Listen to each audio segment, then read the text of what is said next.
ترتیب مخرج حروف کی مشق۔ حروف مدہ 3 ہیں: الف، واو، یا۔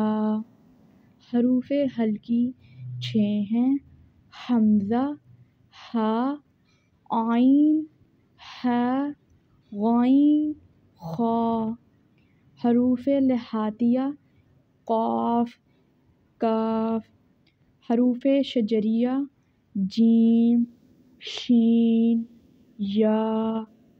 حروف ہافیہ غاد۔ حروف طرفیہ لام، نون، را۔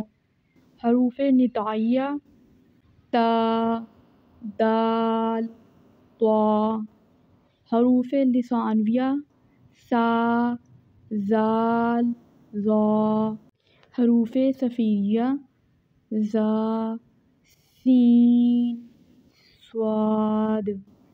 حروف شفاویہ با، میم، واو، فا۔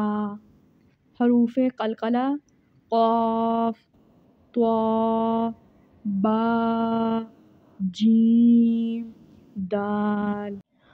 7 حروف مستعلیہ جو ہمیشہ موٹے پڑھے جاتے ہیں: صاد، واد، طا، ظا، غین، خا، قاف۔